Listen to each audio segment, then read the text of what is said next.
ಪ್ರೀತಿಯ ಕೇಳುಗರಿಗೆ ರಶ್ಮಿ ಮಾಡುವ ನಮಸ್ಕಾರಗಳು.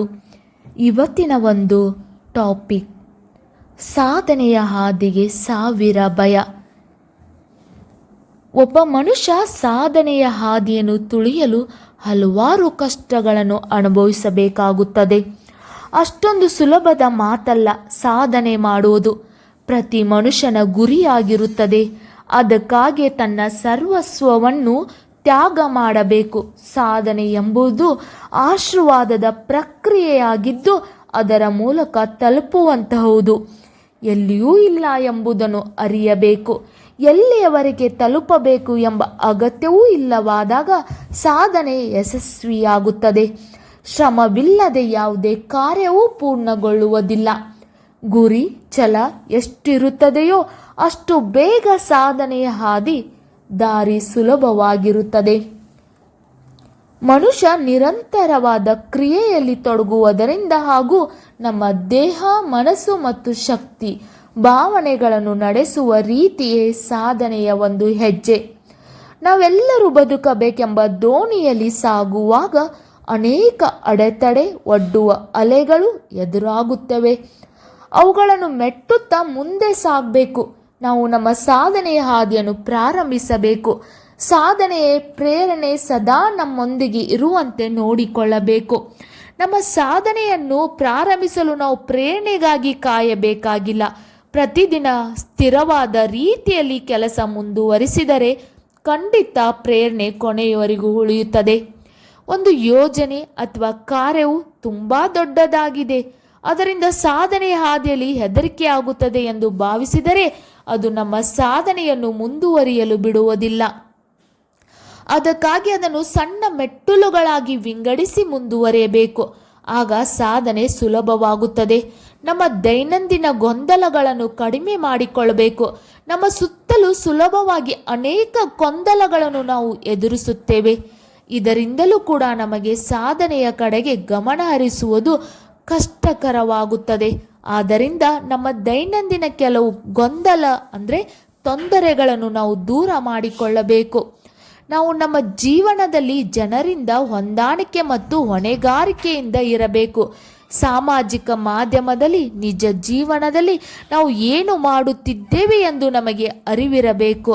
ನಮ್ಮ ಜೀವನದಲ್ಲಿ ಜನರಿಂದ ಪ್ರೇರಣೆ ಪಡೆಯಬೇಕು. ನಾವು ಯಾವಾಗಲೂ ನಕಾರಾತ್ಮಕ ಜನರಿಂದ ದೂರವಿರಬೇಕು.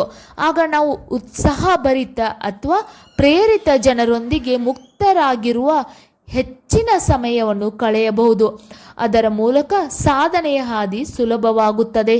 ನಮಗೆ ಗೊತ್ತಿಲ್ಲದ ಎಷ್ಟೋ ವಿಷಯಗಳನ್ನು ಅಪರಿಚಿತ ವ್ಯಕ್ತಿಯಿಂದ ತಿಳಿದುಕೊಳ್ಳಬಹುದು.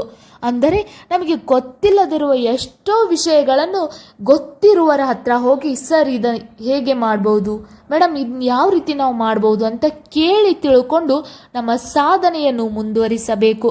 ನಾವು ಯಾವಾಗಲೂ ಆಶಾವಾದವನ್ನು ಹುಡುಕಬೇಕು. ನಿರಾಶಾವಾದವು ನಮ್ಮ ಪ್ರೇರಣೆ ಮತ್ತು ಶಕ್ತಿ ಎರಡನ್ನೂ ಕುಗ್ಗಿಸಬಹುದು. ವಿಷಯಗಳನ್ನು ನೋಡುವ ಸಕಾರಾತ್ಮಕ ರಚನಾತ್ಮಕ ಮಾರ್ಗವು ಮತ್ತೊಂದೆಡೆ ನಮ್ಮ ಪ್ರೇರಣೆಯ ಶಕ್ತಿಯನ್ನು ತುಂಬುತ್ತದೆ. ನಾವು ಸಾಧನೆಯ ಹಾದಿಯಲ್ಲಿ ಮುಗ್ಗರಿಸಿ ಬಿದ್ದಾಗ ನಮ್ಮ ಬಗ್ಗೆ ದಯ ಹೊಂದಿರಬೇಕು. ನಾವು ಸಾಗುತ್ತಿರುವ ಹಾದಿಯಲ್ಲಿ ಒಂದು ಸಣ್ಣ ಹೆಜ್ಜೆ ಮುಂದಿಡಬೇಕು. ನಮ್ಮ ವೈಫಲ್ಯಗಳ ಬಗ್ಗೆ ರಚನಾತ್ಮಕವಾಗಿರಬೇಕು. ನಮ್ಮ ಹಿನ್ನಡೆಗಳನ್ನು ಹೆಚ್ಚು ಮೌಲ್ಯಯುತವಾಗಿಸಲು ಮತ್ತು ಕಡಿಮೆ ನೋವನ್ನುಂಟು ಮಾಡಲು ಅವುಗಳ ಬಗ್ಗೆ ಒಂದು ರಚನಾತ್ಮಕವಾಗಿರಬೇಕು. ನಾವು ಮಾಡುವ ಕೆಲಸದಲ್ಲಿ ಬೀಳುವುದು ಎಳ್ಳುವುದು ಸರ್ವಸಾಮಾನ್ಯ. ಬಿದ್ದೆವೆಂದು ಹುಮ್ಮಸ್ಸನ್ನು ಕಳೆದುಕೊಳ್ಳುವುದು, ಗೆದ್ದೆನೆಂದು ಹಿಗ್ಗುವುದು ಆಗಬಾರದು. ಏನೇ ಆದರೂ ಎಲ್ಲ ಪರಿಸ್ಥಿತಿಯಲ್ಲೂ ಒಂದೇ ತೆರನಾಗಿರಬೇಕು.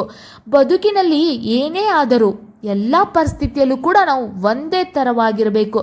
ಸ್ಪಷ್ಟವಾದ ಗುರಿಯೊಂದಿಗೆ ಮುನ್ನುಗ್ಗುತ್ತಿರಬೇಕು. ಗುರಿ ಎಷ್ಟು ದೊಡ್ಡದು ಚಿಕ್ಕದು ಎಂಬುದು ಮುಖ್ಯವಲ್ಲ, ಬದಲಿಗೆ ಅದರ ಪರಿಣಾಮದಿಂದ ಬದುಕಿನಲ್ಲಿ ಎಷ್ಟು ಸಂತೋಷ ನೆಮ್ಮದಿಯಿಂದ ಇರಬಹುದು ಹಾಗೂ ಸಾಮಾಜಿಕ ಮಾಧ್ಯಮದಲ್ಲಿ ಎಷ್ಟು ಧನಾತ್ಮಕ ಪರಿಣಾಮ ಬೀರಬಲ್ಲೆವು ಎನ್ನುವುದನ್ನು ಮುಖ್ಯವಾಗುತ್ತದೆ. ಜೀವನ ಒಂದು ಕ್ಯಾಮ್ರಾ ಇದ್ದ ಹಾಗೆ.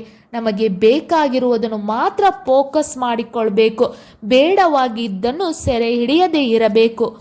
ಬದುಕಿನ 3 ದಿನದಲ್ಲಿ ಸುಂದರ ಮತ್ತು ಸರಳವಾಗಿ ಬದುಕಬೇಕು. ಹೆಜ್ಜೆ ಮೇಲೆ ಹೆಜ್ಜೆ ಇಡುತ್ತಾ ಸೋಲು ಗೆಲುವುಗಳು ಸಮಾನವಾಗಿ ಸ್ವೀಕರಿಸುತ್ತಾ ಸೋಲಿನಲ್ಲಿಯೂ ಸಂತೋಷವನ್ನು ಆಚರಿಸುತ್ತಾ ಹೋಗಬೇಕು. ಬದುಕಿನಲ್ಲಿ ಸ್ಪಷ್ಟವಾದ ಗುರಿಯನ್ನು ಇಟ್ಟುಕೊಂಡು ಅದನ್ನು ಸಾಧಿಸುವತ್ತ ಸತತ ಪ್ರಯತ್ನ ಮಾಡುತ್ತಿರಬೇಕು.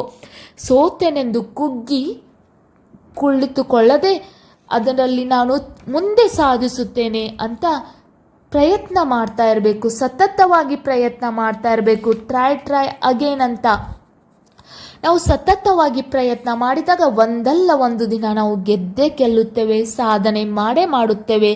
ಆದ್ದರಿಂದ ಸಾಧನೆಯ ಹಾದಿಯಲ್ಲಿ ಸಾವಿರಾರು ಭಯಗಳು ಎಂಬ ಈ ಒಂದು ಟಾಪಿಕ್ ನಿಮಗೂ ಕೂಡ ಇಷ್ಟವಾಗಿದ್ದಲ್ಲಿ ವಿಡಿಯೋಕ್ಕೆ ಒಂದು ಲೈಕ್ ಮಾಡಿ, ಶೇರ್ ಮಾಡಿ, ಸಬ್ಸ್ಕ್ರೈಬ್ ಮಾಡಿ, ಸಪೋರ್ಟ್ ಮಾಡಿ.